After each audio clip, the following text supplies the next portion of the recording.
Vera a su manera. Llega gracias al auspicio de... Con Banco Bolivariano los ahorradores siempre ganan. Y con tus utilidades ganas más. Participa y gana $30.000 en premios. Banco Bolivariano, contigo. Los 40.000 habitantes que viven en el sector del proyecto Mi Casa, Mi Futuro, es un proyecto orgánico, sostenible y seguro.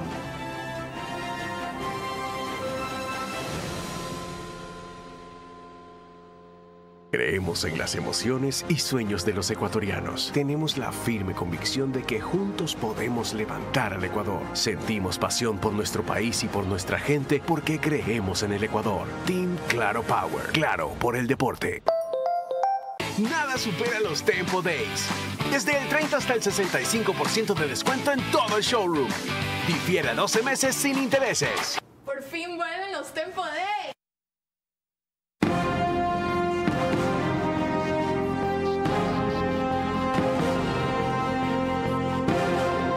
Bienvenidos. La preocupación mayor del Ecuador es seguridad. Y el apoyo mayor de las preguntas de la consulta que acaba de pasar fueron al tema de seguridad. Hemos hablado en las dos últimas emisiones lo que le corresponde hacer al país, lo que le corresponde hacer a la Asamblea. Ahora vamos a hablar de lo que nos corresponde a nosotros entender respecto al contexto mundial y regional en que se da nuestro problema de seguridad. Cómo de repente el terrorismo se ha infiltrado, lo de AMIA es lo más recordado, desde 1984 en América Latina, cómo desde Venezuela mandan una banda que se llama Tren de Aragua, cómo Hezbollah tiene sus células aquí, cómo Milei dice que en Chile hay una cantidad de terroristas iraníes y casi rompen relaciones de los dos países, y cómo esto no es ciencia ficción. Cómo esto es una realidad que conoce a fondo nuestro invitado de hoy, que ha llegado al Ecuador gracias a la Cofradía de la Perla y que dio una conferencia en la UES a las 18 horas. Aprovechen su conocimiento, su sabiduría, su advertencia. Por eso esta hora es un privilegio y un honor, deferencia especial que él nos hace, y la iniciativa de la Cofradía de la Perla con la UES también. Me refiero al doctor Joseph Umire.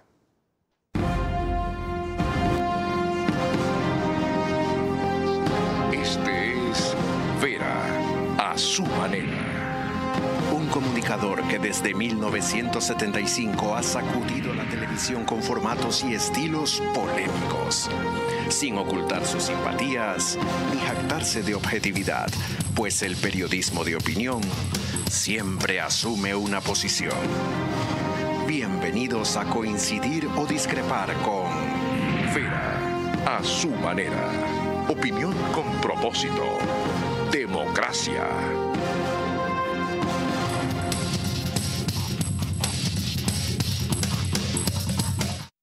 Terrorismo e inseguridad es el tema que vamos a desarrollar en los próximos 60 minutos. En breve les doy el santo y seña a nuestro invitado. Ahora les recuerdo que seguimos por Facebook y YouTube de Vera a su manera.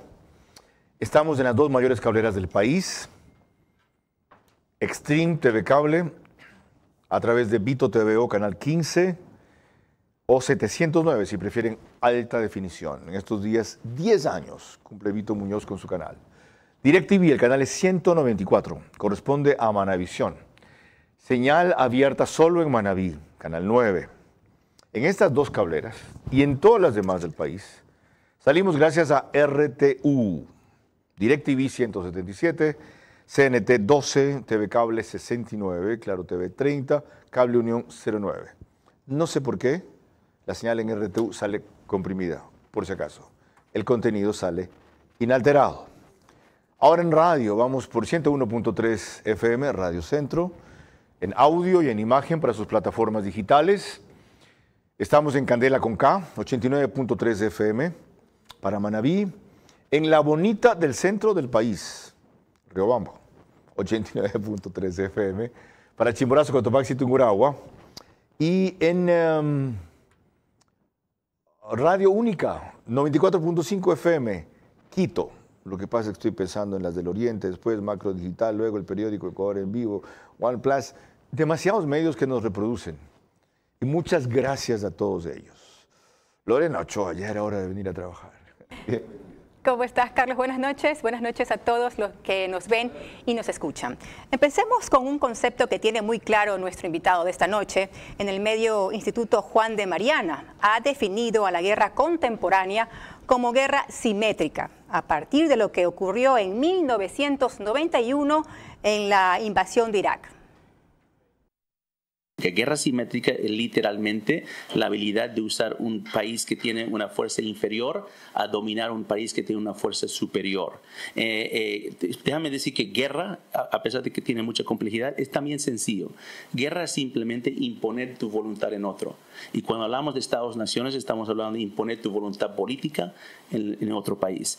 Y no necesariamente tienes que usar la fuerza militar para eso. Puedes usar la subversión, la coerción, la manipulación, la desinformación. Entonces, estas tres potencias empezaron a dominar lo que se llama la arte de la guerra simétrica. Ahí nace el doctrina de Gerasimov de Rusia, de guerra híbrida. La paz darán en la fuerza Quds de Qasem Soleimani en Irán. La Comisión Militar Chino de la Cívico-Militar Fusión, que hoy manejan en la industria de defensa.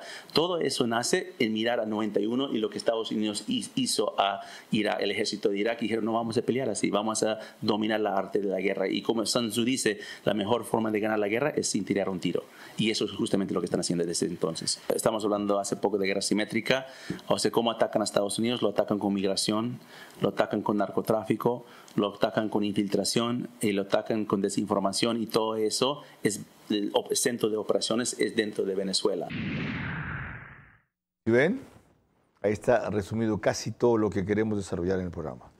Recuerdo que Joseph M. Umírez, experto en política exterior y seguridad nacional, analiza las redes transregionales de amenazas en el hemisferio occidental, tiene 43 años, fue Marine, justo creo que en la guerra de Irak, notable conferencista sobre la convergencia, el terrorismo internacional y la delincuencia organizada transnacional, ha testificado además en numerosas ocasiones ante el Congreso de Estados Unidos y los parlamentos europeo y canadiense, experto en varios juicios importantes por terrorismo, incluidos los juicios contra acusados de operaciones de Hezbollah y afiliados a ISIS en Sudamérica, comentarista y colaborador habitual, frecuente en CNN en español, Fox News y Newsmax, y tiene un programa y podcast a nivel nacional en CBSI, se llama CBS Eye on the World, con John Bacelor.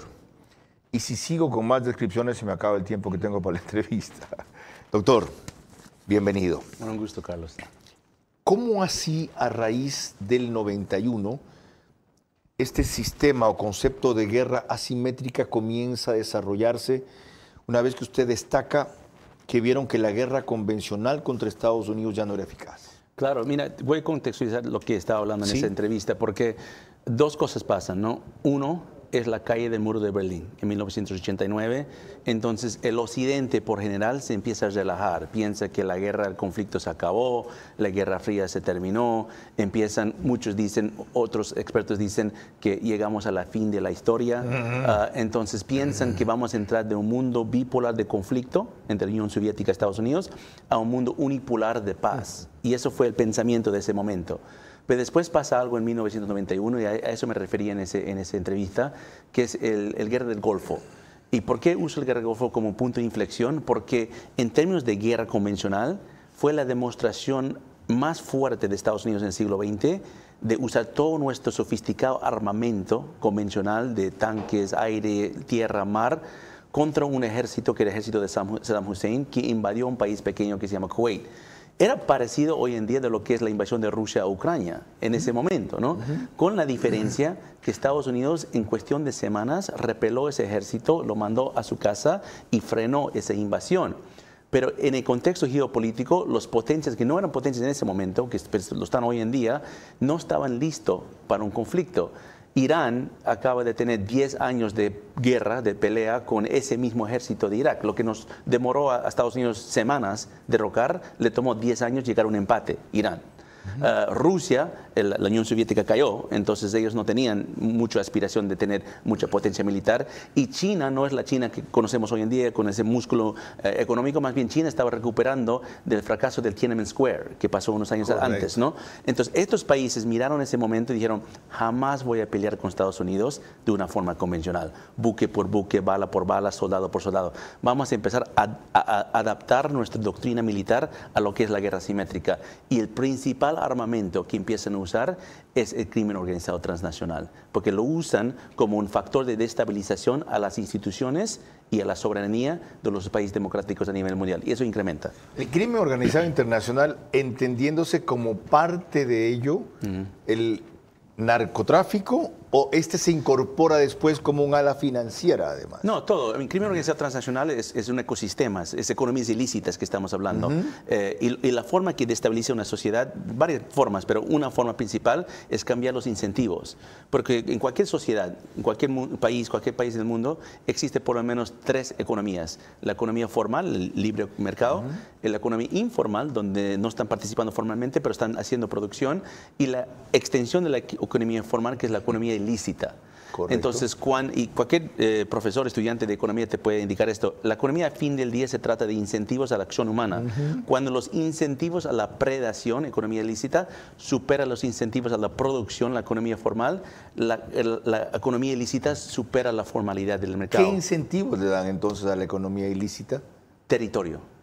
Controlar territorio. Y eso fue la gran lección que aprendieron los carteles transicionando del siglo XX al siglo XXI, empezando con los mexicanos, que empezaron a dar cuenta que no tenemos que controlar toda la cadena de suministro de producción y distribución, solo tenemos que controlar terrenos, pero no nosotros, los microcarteles, el microtráfico. No tengo que invadir, tengo que controlar, y uso e instrumento a el crimen organizado. ¿Cómo se dio ese contacto, o ya había relación por distintos motivos entre esas 3 potencias, Irán, Rusia y China, y luego se fortalece y se concreta? ¿Cómo se dio? No es que ese contacto se dio de inmediato, porque en ese momento, en los 90, las grandes carteles eran las mexicanas, las colombianas se estaban acabando, cartel de Medellín, cartel de Cali.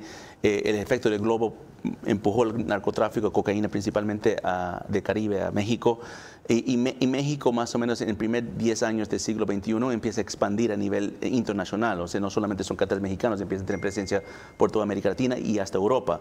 Pero en ese aspecto, lo que ve, y esto yo creo que Irán tomó un rol protagonista en esto, ven algo que lo que se llama la convergencia. Y eso fue debatido mucho en Estados Unidos, en el Departamento de Defensa, que es el mundo de terrorismo internacional, de terrorismo islámico, que dominó después de 2001, y el mundo del crimen organizado transnacional empezando a unirse. Muchos dijeron que era imposible. Como dijo famosamente el escritor venezolano Moïse Naim, dijo, esto es imposible porque los terroristas están motivados los terroristas islámicos están motivados por Dios. Los criminales están motivados por dinero. Entonces nunca va a haber un simbiosis entre esos dos mundos. Y estaba casi correcto. No hay un simbiosis a nivel estratégico. No son criminales que se están llevando la causa de yihad o terroristas que están abandonando eso solo para ser narcos. Pero la unión pasó en el ámbito logístico. Y donde hay contadores, transportistas, financieros, facilitadores, este es lo que se llama nodos críticos de la logística, empecé a unir estos dos mundos. Te doy un claro ejemplo. Si tú eres un contador para un cartel aquí en Ecuador, ¿no?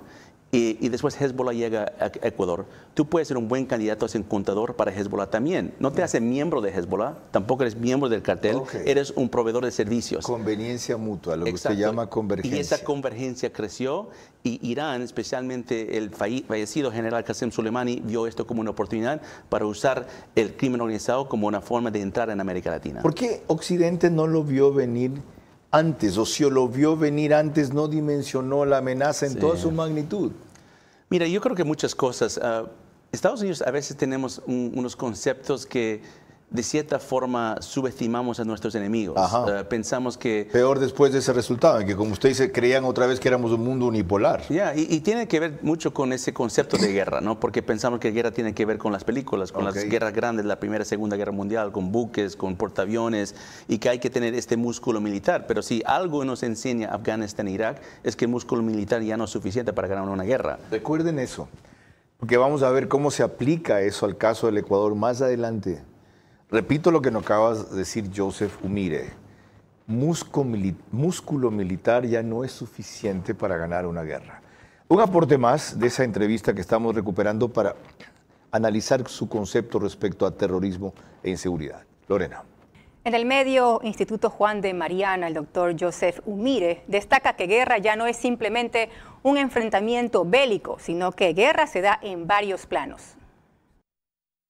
El narcotráfico como una actividad ilícita corrompe sociedad, corrompe gobiernos, bueno, todos entendemos esa actividad, pero hay una diferencia cuando está corrompiendo un Estado a cuando un Estado está instrumentalizando el narcotráfico para propósitos de política exterior. Y yo creo que es diferente, es lo que el concepto de Estado criminalizado. Venezuela, Hugo Chávez, lo que ellos hicieron es, ellos vieron el narcotráfico como una herramienta que pueden usar como una inteligencia paralelo en países donde no tienen fuertes embajadas y accesos. Si te pones a pensar, redes de narcotráfico operan de una forma muy parecida a redes de inteligencia. Comunicación clandestina, reuniones secretas, no quieren evadir detección. Bueno, eso también te sirve para tener lo que se llama tradecraft en el mundo de inteligencia. Entonces Chávez operacionalizó sus servicios de inteligencia de ser parte del crimen organizado transnacional. ¿Lo oyeron? ¿Lo entendieron? Aquí se lo dijo varias veces, se lo supo por parte de algunos analistas y no es sino hasta que viene alguien con la experiencia de Joseph Umire en que lo pensamos a pensar en serio. Ahora, Chávez es un instrumento fundamental a partir del 98 para la penetración de estas potencias. ¿Qué buscan qué en América Latina? ¿Qué quieren Irán, Rusia y China?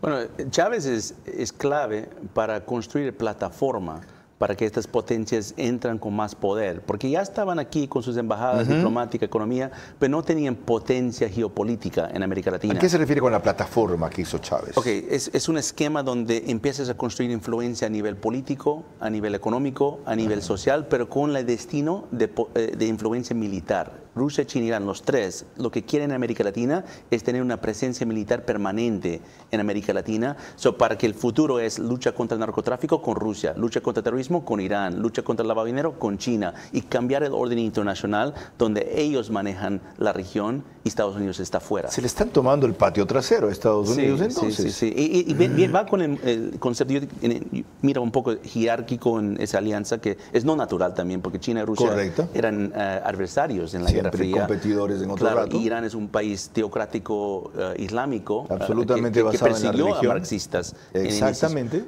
Uno pensaría que estos tres países no tienen mucho en común, pero tienen algo muy que los une, que es el necesidad de querer reemplazar el orden internacional y deslocar a Estados Unidos y el Occidente. Eso los une. Hay un dato adicional y sobre eso haré una pregunta enseguida.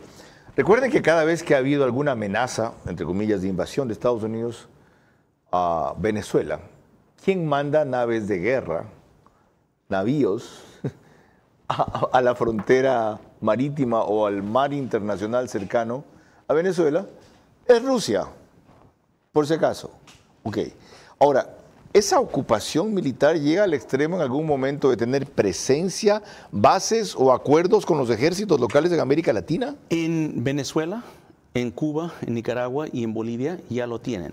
Okay, no están construyendo bases, pero están construyendo acuerdos en el ámbito militar. Está, o sea, están haciendo lo que esta parte de la región hace normalmente con Estados Unidos. O hacen en el Medio Oriente.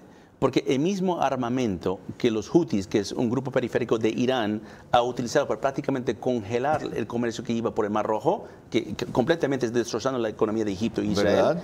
Ese armamento... Al sur de Yemen. Sur de Yemen, en el Golfo de entre el Golfo de Yemen y el Mar Rojo, el Golfo de Omán, perdón, lanchas rápidas, aviones no tripulados con misiles, radares sofisticados, todo ese armamento Irán ha dado también a Venezuela. Y todo ese armamento está en Venezuela para empezar a atacar a sus vecinos. Y Venezuela tiene convenios con Bolivia y Nicaragua para después exportarle a sus países aliados. Si ven cómo Joseph Umire está analizando y diseccionando lo que sabemos que hay, pero no entendemos cómo funciona. ¿Okay? Me incluyo en el no entendemos cómo funciona. Aunque entienda algo, a veces no lo creo. Cuando viene alguien de su experiencia y profundidad investigativa, tómenlo en serio. Lorena. Establecidos estos elementos, revisemos otros aspectos respecto al debate de la violencia, como los que esgrime Graeldis González en France 24, investigadora de Crisis Group, a propósito del tema que estamos abordando del terrorismo y crimen organizado. Hay otros tipos de violencias que se están ejerciendo y en este nuevo contexto han tomado más peso, como las extorsiones, los secuestros y que afectan más directamente a los ciudadanos ecuatorianos en su día a día. Y no son hechos tan visibles como podrían ser los homicidios. Entonces, este foco de militarización, esta estrategia, ha mostrado sus límites. Ciertamente es una estrategia pensada para el corto plazo, para dar un alivio inmediato a la situación, para brindar alguna sensación también de normalidad a los ciudadanos, pero no mira más allá, no mira hacia un mediano o largo plazo de generar una estabilidad y de generar unas condiciones económicas y sociales que puedan contribuir a atajar este fenómeno de criminalidad y violencia. Esto último de Glaeldis González, investigadora del Instituto Crisis Group, quería retomar. El hecho de que estamos muy enfocados en la coyuntura para generar lo que ella llama alivio y no estamos enfocados en la estructura. ¿Es posible, después de lo que usted conoce que ha pasado el Ecuador, de lo que estamos viviendo, de la declaratoria de conflicto armado interno del estado de excepción que tuvimos hasta hace pocos días, de un intento de secuestro que se transmitió a todo el mundo el 9 de enero en TC Televisión, en fin, de todo lo que ha trascendido que hay, ¿es posible o es momento de que el país ya vea el conflicto mucho más en contexto y no esté atacando solamente efectos y apunte a causas? No, lo tiene que hacer. Lo tiene que hacer. Lo tiene que hacer. Ecuador está... ¿Quién lo hizo? Mira, la Alianza Bolivariana en su momento, Ecuador era miembro, ¿no? Por prácticamente... Cuando estaba Correa de presidente. Exacto. También cuando estaba Rafael Correa presidente hizo varios convenios con estos mismos países, con Nicaragua, con Bolivia, con Venezuela, buscando mecanismos para mezclar la economía formal con la economía ilícita. O sea, usted propone que hagamos una alianza democrática como contrapeso a la alianza bolivariana o la alianza por la seguridad, ¿qué? Claro, mira, un famoso almirante una vez dijo que la única forma de luchar contra redes de amenaza transnacional es construyendo redes. Entonces necesitamos una red. Ningún país lo va a poder hacer solo. Estados Unidos no lo va a poder hacer solo. Ecuador no lo va a poder hacer solo. Pero Ecuador en este momento está en el epicentro de este conflicto por su posición geográfica, por su acceso al mar Pacífico, del mar Pacífico, y por su vieja vinculación con la Alianza Bolivariana. Entonces Venezuela, Cuba, Nicaragua, Bolivia tienen sus ojos en Ecuador porque quieren revertirlo, quieren convertirlo otra vez como aliado, quieren cambiar su posicionamiento política para que Estados Unidos... Mira, para interrumpirme a mí mismo, una cosa que yo creo que lo más estratégico que ha hecho Rafael Correa era quitar a Estados Unidos de la base de Manta. Claro. Porque esa base era para controlar y monitorear el narcotráfico que está viniendo del mar Pacífico. Ahora, ¿qué está Manta? Manta es un epicentro de narcotráfico a nivel pacífico, que toda la droga que está yendo a Estados Unidos y Europa. Entonces yo creo que esos mecanismos donde estos grupos empiezan a geográficamente posicionarse es muy clave en este rompecabezas. La misma idea, pero para contrarrestar y contrapesar, construyendo redes, dice usted. Sí. Pero para el lado de los buenos, entre comillas, o de los democráticos, de los republicanos, por lo menos de los de la cultura occidental, ¿correcto? Te voy a decir por qué estamos confundidos mucho, hasta en Estados Unidos. Antes de eso, hoy la presidencia del Comité Interamericano de Lucha contra el Terrorismo de la OEA la logró el Ecuador. La va a presidir la ministra del Interior, Mónica Palencia, a quien acaban de pasar directamente a esa área tras ser gobierno. Esto es vinculado con seguridad y policía. ¿Puede servir para algo este Comité Interamericano de Lucha contra el Terrorismo de la OEA? Claro, sí. Sí, yo he trabajado con ese comité en el pasado y ese comité, a pesar de que tiene la parte multilateral de la OEA, que son todos los países del hemisferio occidental, pero también tiene fuertes vinculaciones con otros multilaterales, como las Naciones Unidas y otros grupos, donde no todo pasa como queremos, ¿no? Donde tienen, digamos, a Irán, por ejemplo, como país miembro del Comité de Derechos Humanos, ¿no? Entonces hay cosas que no pasan, pero hay que luchar en esos espacios para ganar más terreno y por lo menos bloquear bloquear los esfuerzos que ellos quieren tener. No sé si le hice olvidar lo que iba a decir cuando le interrumpí. Sí, mira, si miras la estrategia de Estados Unidos en lo que se llama la Estrategia de Seguridad Nacional, es un documento que se publica anualmente. Si lees el documento de 2022, que es del presidente Biden, ahí vas a indicar la estrategia, la visión que tiene Estados Unidos frente a la geopolítica mundial. Y lo que Estados Unidos describe es una lucha actual entre países democráticos contra países autocráticos, ¿no? Comparando un poco la Guerra Fría, capitalismo con socialismo. Es decir, los Estados Unidos ya entienden el contexto en el cual se están desenvolviendo, ¿aprendieron? Pero está equivocado. ¿En qué? Ok, te explico. Está equivocado porque, a diferencia de la Guerra Fría, en ese momento había países que levantaban la bandera capitalista, Estados Unidos, o la bandera comunista, Unión Soviética. Hoy en día, ningún país abiertamente, públicamente, levanta la bandera autocrático. Los países más autocráticos del mundo se llaman ¿qué? Ellos mismos se autodenominan democracias, correcto. La República Democrática de Corea del Norte. Correcto. Entonces, en vez de tratar de contextualizar esto de una forma donde la gente lo entiende, lo estamos confundiendo. Y cada país dice, yo soy democrático, tú eres democrático. ¿Y parece que, por lo tanto, una disputa entre qué y qué? Parece una disputa entre políticos que no se llevan bien, entre poder, entre corrupción. Parece todo lo que menos. Porque si vas a la esencia de democracia, hay un concepto que es previo, es a priori de democracia, que es el Estado soberano. Correcto. La democracia nunca hubiera llegado a los niveles que llegó en el siglo XX si no fuera por 1648, el Paz de Westfalia, después de la guerra más larga de la historia. ¿Y por qué? Porque el mundo tuvo que aprender que la única forma que nos vamos a entender es respetando las líneas de las fronteras y el Estado soberano.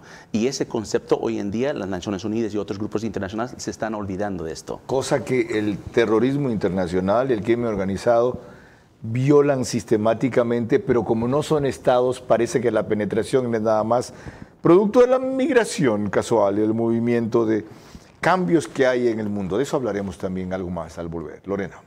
Cuando volvamos, más análisis sobre terrorismo e inseguridad.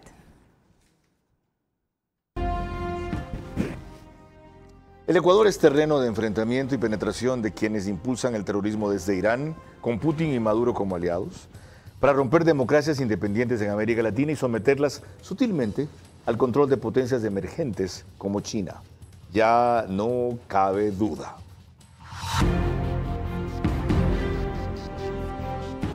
La Unidad Nacional de las Organizaciones Sociales del Ecuador invitan a toda la ciudadanía y sus bases a participar en la gran marcha en apoyo a la fiscal Diana Salazar. Este viernes 26 de abril del 2024, el Ecuador se levanta. Es la hora de la patria con Diana Salazar. Te invitamos a unirte a la gran marcha nacional en respaldo de nuestra fiscal este viernes 26 de abril del 2024. En un momento en el que la corrupción amenaza con socavar los cimientos de nuestra sociedad, la labor incansable de la fiscal Salazar es un faro de esperanza y justicia para todos. Su compromiso inquebrantable con la verdad y la transparencia la ha convertido en un referente de integridad y valentía. Sabemos que el camino no es fácil y que los desafíos son enormes, pero con líderes como la fiscal Salazar podemos confiar en que la justicia prevalecerá. Su trabajo es un recordatorio de que juntos podemos construir un Ecuador más justo, seguro y próspero para todos. Hagamos eco de nuestro apoyo a la fiscal Salazar y a todos aquellos que luchan por un Ecuador mejor. Juntos podemos lograr un país más justo y transparente para todos. Creemos en las emociones y sueños de los ecuatorianos. Tenemos la firme convicción de que juntos podemos levantar al Ecuador. Sentimos pasión por nuestro país y por nuestra gente porque creemos en el Ecuador. Team Claro Power. Claro por el deporte.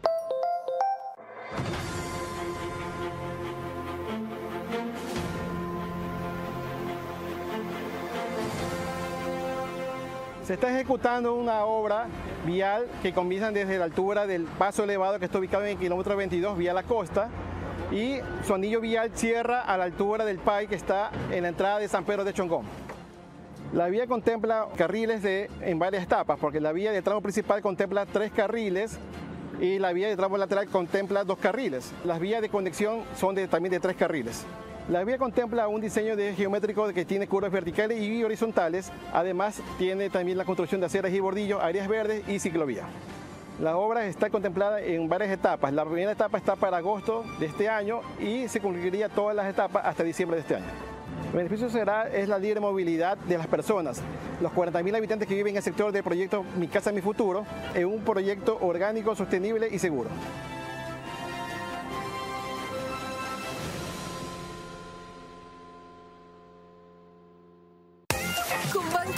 Bolivariano los ahorradores siempre ganan.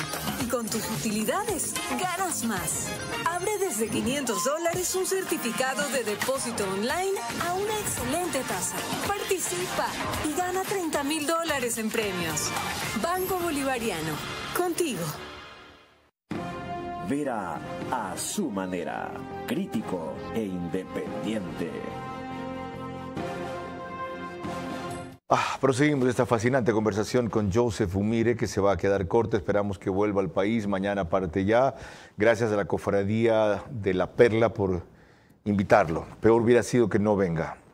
Y a Karen Hollihan por darme tanto contexto sobre la valía de este hombre. Les recuerdo que el reprise del programa es en One Plus, Canal 14. El mismo número de las 3 cableras que lo reproducen. Extreme TV Cable, CNT y Claro TV. Eso sí, 48 horas después, 6 de la mañana. Apenas termina el periódico digital Ecuador en Vivo, sube un resumen a su portal de noticias y página principal. En Estados Unidos, donde reside Joseph, él es americano, de origen boliviano, los pueden ver por Macro Digital. Gran cantidad de suscriptores ecuatorianos. Ayer estaban conectados 14.000 hogares, solo en Macro Digital. Y en el Oriente, llegamos a ustedes a través de Nina Radio, Puyo, 104.7. El programa lo ponen al día siguiente, 1 de la tarde. Como si no fuera suficiente, ya que emitimos desde los estudios del canal 24/7, también lo pasa en su canal, que es el canal 3, en Extreme TV Cable. En Claro TV, canal 9. En Divinet, DV, de Vera, decía yo el otro día, era mi canal, broma. En canal 12. Y en Data, canal 99. Retomemos el tema, Lorena. En una reciente visita respaldando a las Fuerzas Armadas, el presidente Daniel Noboa definió en estos términos la lucha que está llevando adelante ante el narcoterrorismo. La fuente, Secretaría de Comunicación. Hoy es una muestra de la lucha real contra el narcoterrorismo y contra estos grupos criminales que creen que a base del miedo y a base de amenazas nos van a amedrentar o vamos nosotros a parar de hacer nuestro trabajo. Nunca. Nunca vamos a parar de luchar por el bienestar de los ecuatorianos, nunca nos vamos a rendir, nunca vamos a ceder ante la delincuencia y ante el crimen organizado. Nosotros estamos a favor de devolverle la dignidad al Ecuador y no vamos a parar. Joseph, esa es la forma convencional de enfrentar esa amenaza. ¿Cuál es la no convencional que falta y en la cual se debe incursionar? Bueno, primero yo creo que hay 3 cosas que son esenciales en cualquier plan de seguridad. Lo puedes llamar como Plan Ecuador o lo que era Plan Colombia, ¿no? Lo primero lo están haciendo, que es legitimizar las fuerzas públicas. Es muy importante que tanto los criminales tengan miedo de las fuerzas públicas, que la ciudadanía respeta a las fuerzas públicas. Lo tienes que legitimizar, pero de una forma muy auténtica. Creo que el presidente Noboa está en ese camino. Pero hay 2 cosas más que faltan. Uno es, la seguridad es diferente que defensa. Defensa es la protección de la propiedad, el terreno y toda la infraestructura de un país. La seguridad es el bienestar del individuo, es una percepción.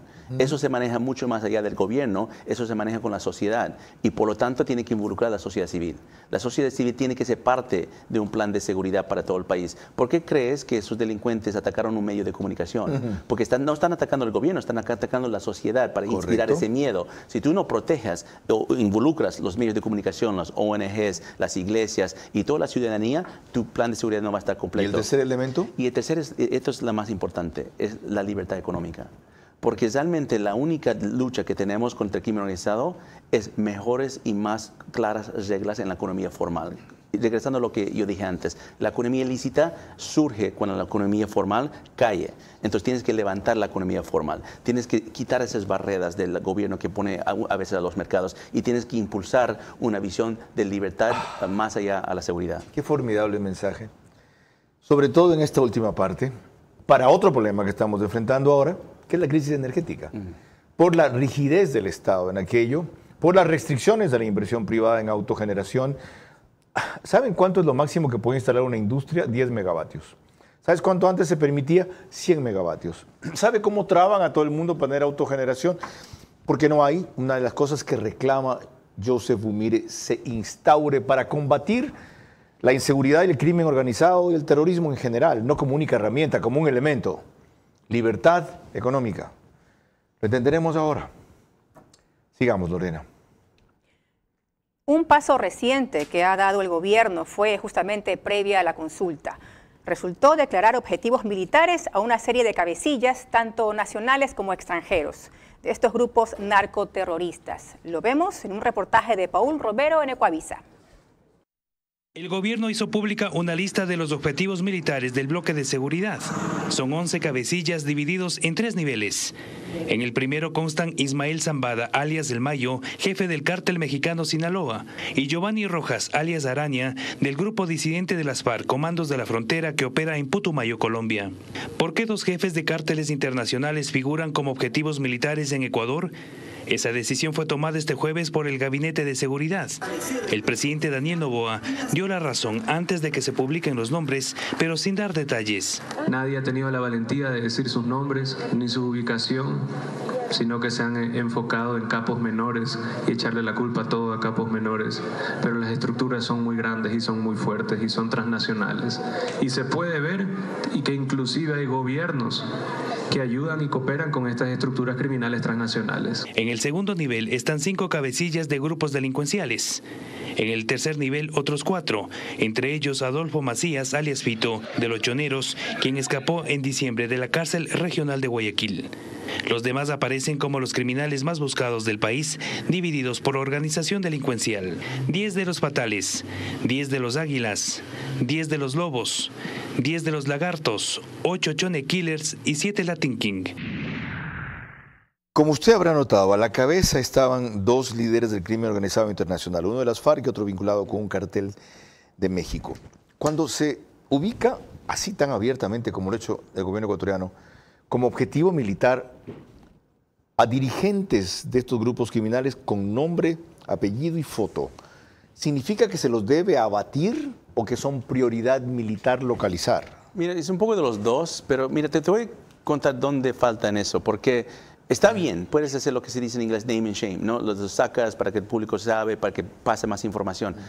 Pero lo que pasa es que, ¿viste la cantidad de grupos que está mencionando? Sí. Está mencionando los 2 grandes internacionales, pero está mencionando 6 y creo que unos 20 más. Y lo que vas a terminar es jugando un juego que llamamos en inglés whack-a-mole, donde estás aplastando uno, después aplastando otro, y el efecto del globo se está apareciendo, y 20 otros grupos van a aparecer, que ni siquiera conoce. El término cartel ni siquiera es adecuado hoy en día, porque el cartel significa un monopolio entre varios grupos, ¿no? De acuerdo. Y ya no funciona. No hay eso ya, no existe. Lo que son sistemas adaptativas complejas, que es un término de ingeniería para conocer que ya no tienen líderes, ya no tienen capos. Si se va al Mayo mañana, hay el relevo del otro, correcto. Lo que pasó con el Chapo Guzmán. Exactamente. Los hijos asumieron. O lo que pasó con las FARC y las disidencias, ¿no? Mataron cuántos líderes de la FARC y la FARC sigue ganando. O sea, es una medusa, es un monstruo multicabeza. ¿Cómo enfrentas eso? Entonces, lo que tienes que hacer es no tienes que enfocarte solamente en los capos. Eso es la vieja estrategia. Tienes que enfocarte en recuperar terreno, recuperar territorio. Y como te estaba diciendo antes, eso de lo que está pasando en la crisis eléctrica, eso ayuda a los carteles, eso ayuda a los grupos de crimen organizado, porque ellos van a ocupar ese espacio. ¿Y cómo recupero territorio? ¿Cómo recupero terreno? Poniendo más esfuerzo para que los mercados, los grandes músculos de los empresarios, la inversión y todo, llega y se pone para poder establecer unas reglas del juego más claras. ¿Quién quiere ir a esos terrenos donde hay tanta inseguridad? No sé si usted está familiarizado con esta geografía, pero aquí al frente tenemos una ciudad que se llama Durán, que es de las más violentas del Ecuador. Guayaquil está en ese ranking, y en la mitad, in between, como dirían los gringos, está San Borondón, que es una especie de oasis Miami cerrado, con urbanizaciones cerradas. ¿Cómo atraer ahí generación de empleo, bienestar, que es el concepto que usted asocia con seguridad, si hay un conflicto del diablo ahí? Sí, bueno, lo primero que tienes que hacer es calmar el conflicto, ¿no? Tienes que calmar el conflicto, tienes que restaurar la fuerza pública. Esa es la parte dura, es la parte donde tienes que usar, pero no puedes terminar ahí. No ¿Se ha hecho eso en México? En algunas partes, pero muy poco. ¿Se ha hecho en Colombia?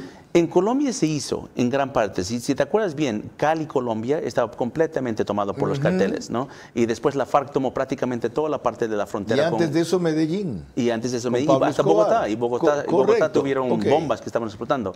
Lo que hizo a Bolivia, más que también puso fuerza en la fuerza pública, pero más que eso, también habló con los empresarios.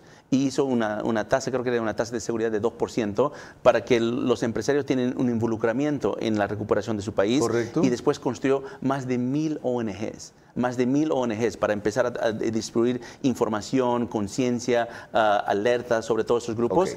Y la comunidad colombiana empezó a recuperar su democracia. Fíjese lo complejo que es esto, lo completo que debe ser y el tiempo que toma. Esto es un proceso, es largo. La impaciencia nos puede matar y concentrar en lo coyuntural, pero por lo mismo que es aquello, hay que caminar en esas dos líneas, en esos dos andariveles a la vez. Decía Joseph Umir, esa es solamente una primera fase, pero falta una segunda que él ha descrito con el detalle posible en un programa tan fugaz como esto. Lorena.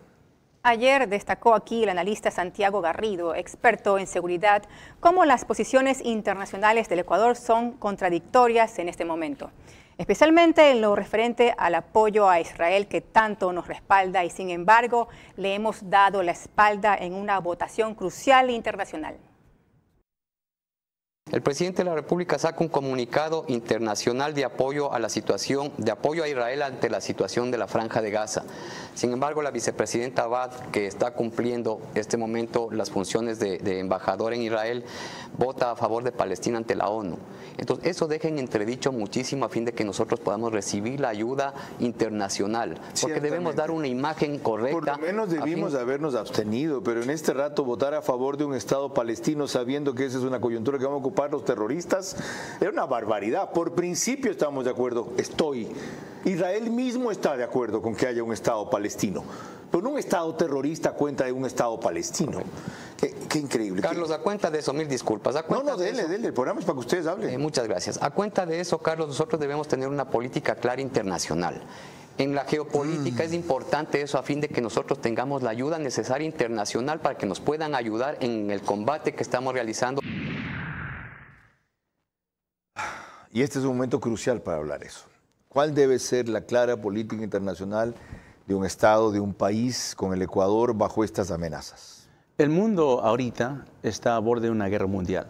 Estamos prácticamente lo que estaba antes de la Primera Guerra Mundial, donde había alianzas no naturales. En ese momento eran los otomanos, los alemanes y después los japoneses. Hoy en día Rusia, China y Irán están formando esta alianza. Y lo que ellos están haciendo es construir un choque de civilizaciones entre Oriente y Occidente.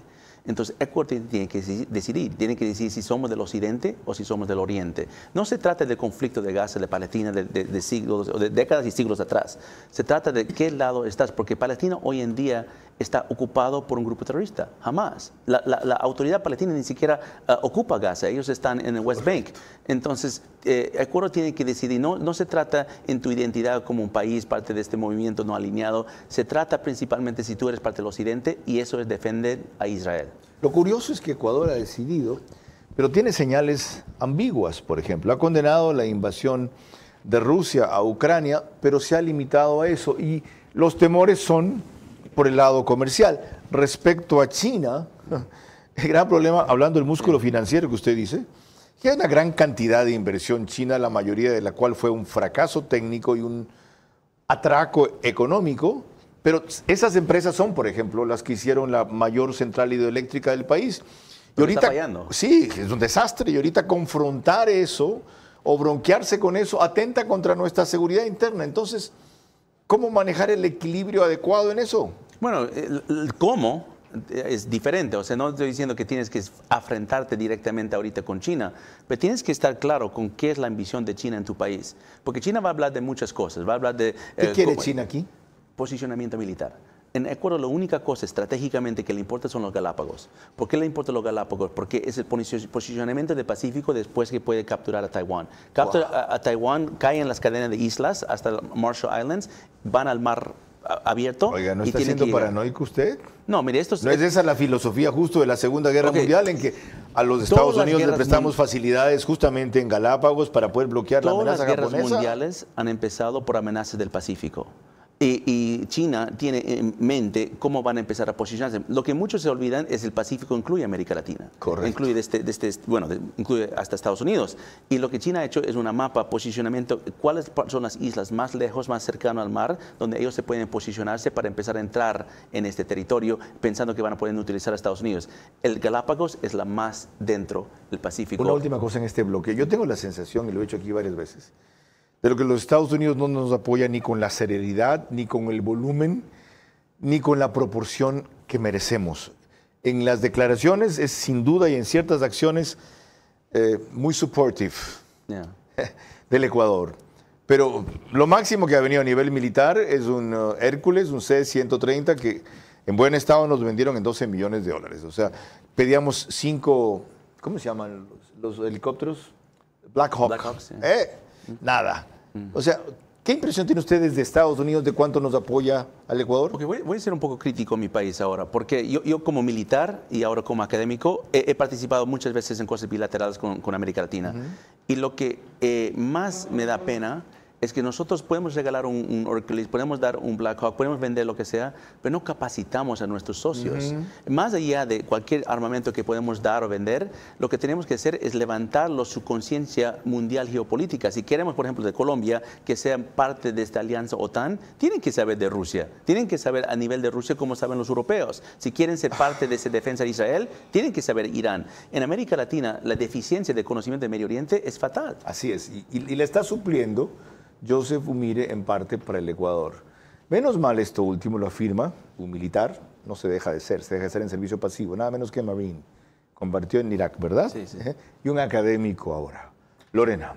Cuando volvamos, algunas consideraciones a lo que se dice existir, pero no se lo conoce en detalle, el Plan Fénix. El Ecuador es terreno de enfrentamiento y penetración de quienes impulsan el terrorismo desde Irán, con Putin y Maduro como aliados, para romper democracias independientes en América Latina y someterlas sutilmente al control de potencias emergentes como China.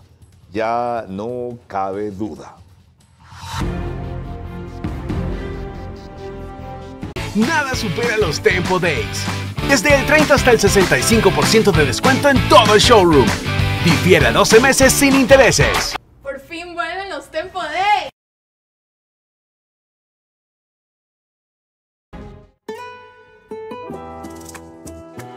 Café La Mula Ciega.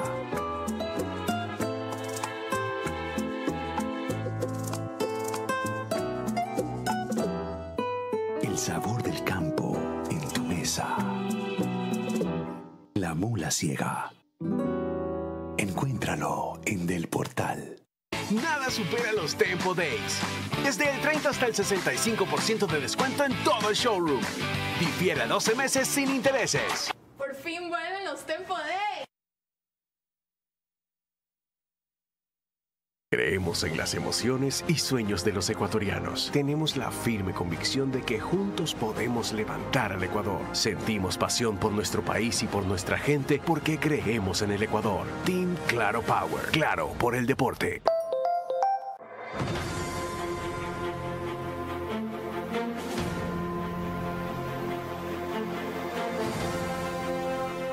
Se está ejecutando una obra vial que comienza desde la altura del paso elevado que está ubicado en el kilómetro 22 vía la costa y su anillo vial cierra a la altura del PAI que está en la entrada de San Pedro de Chongón. La vía contempla carriles en varias etapas porque la vía del tramo principal contempla 3 carriles y la vía del tramo lateral contempla 2 carriles. Las vías de conexión son también de 3 carriles. La vía contempla un diseño geométrico que tiene curvas verticales y horizontales. Además, tiene también la construcción de aceras y bordillos, áreas verdes y ciclovía. La obra está contemplada en varias etapas. La primera etapa está para agosto de este año y se concluiría todas las etapas hasta diciembre de este año. El beneficio es la libre movilidad de las personas. Los 40.000 habitantes que viven en el sector del proyecto Mi Casa, Mi Futuro, en un proyecto orgánico, sostenible y seguro.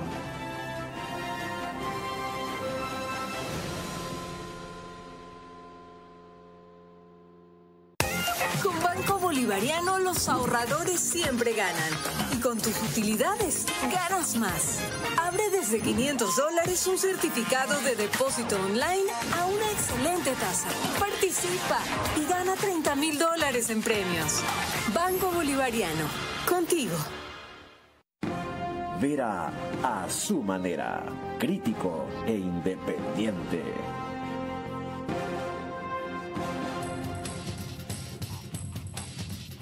Estamos de vuelta y es para compartir con ustedes las definiciones que hizo el actual presidente cuando era candidato sobre qué es el Plan Fénix y en qué consisten sus lineamientos centrales. De eso lo quiero averiguar a Joseph Umire, pero antes compartir con él lo que en esa época dijo el candidato Daniel Noboa así.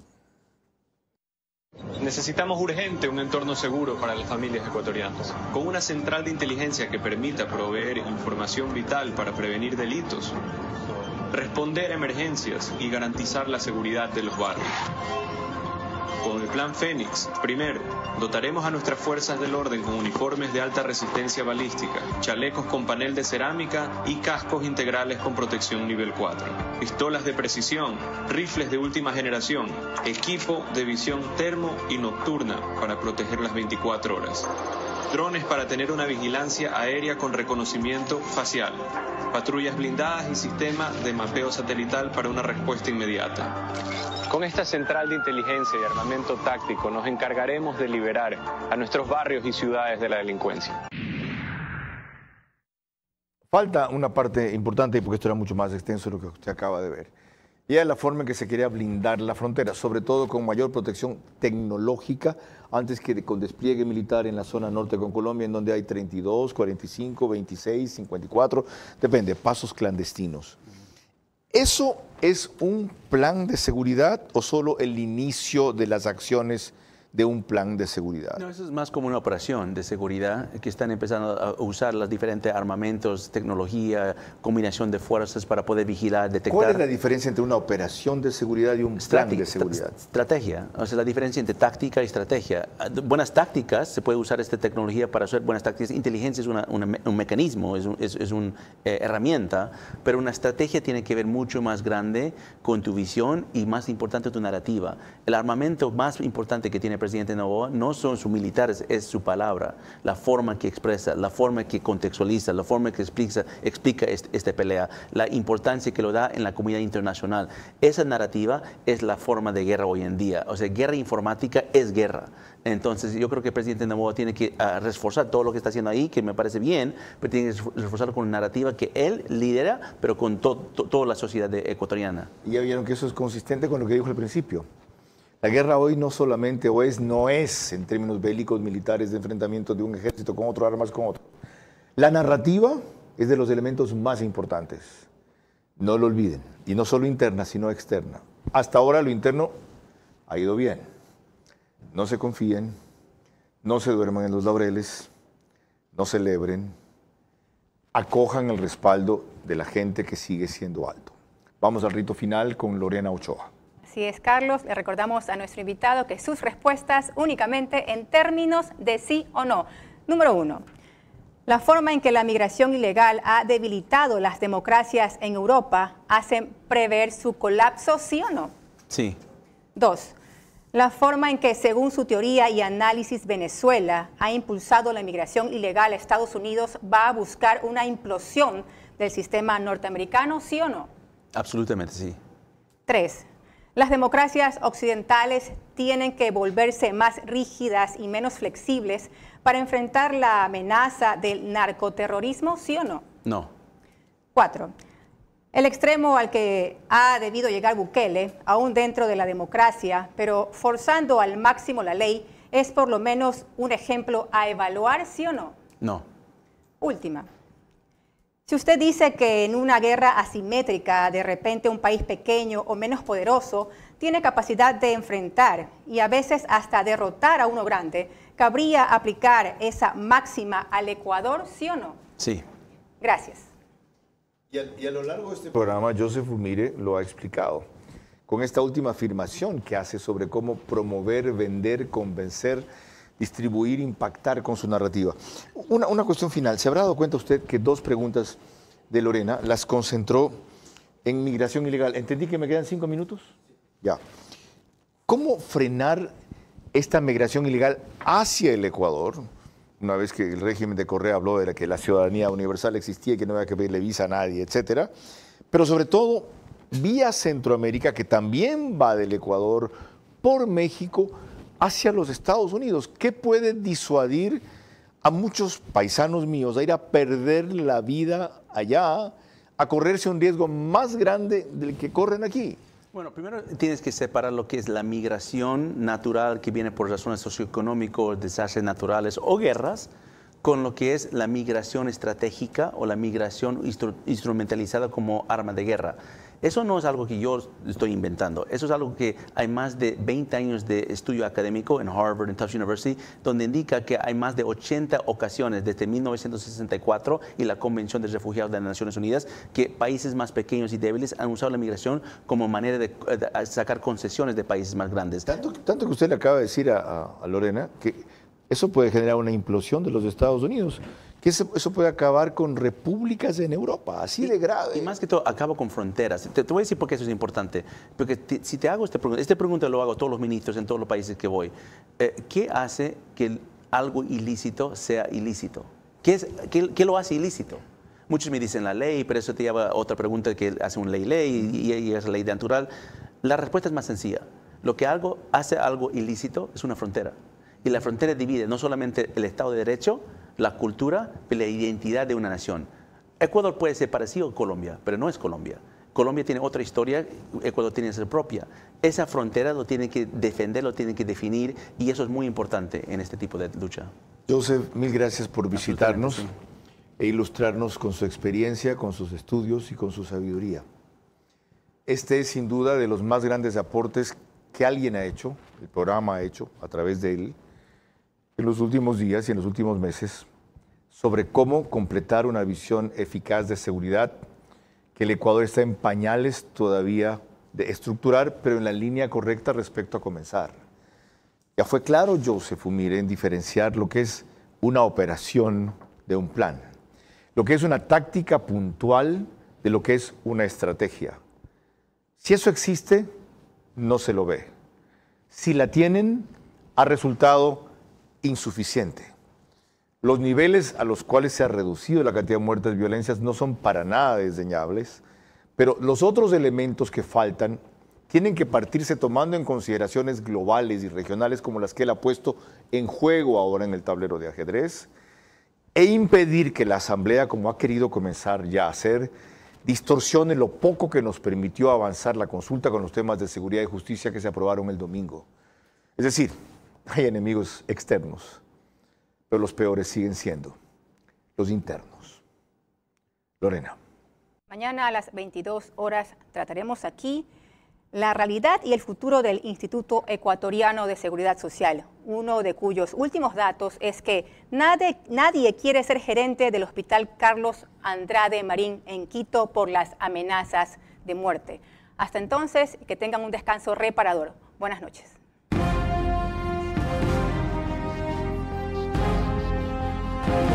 Vera a su manera. Llegó gracias al auspicio de... Con Banco Bolivariano los ahorradores siempre ganan. Y con tus utilidades ganas más. Participa y gana $30.000 en premios. Banco Bolivariano. Contigo. Los 40.000 habitantes que viven en el sector del proyecto Mi Casa, Mi Futuro, en un proyecto orgánico, sostenible y seguro.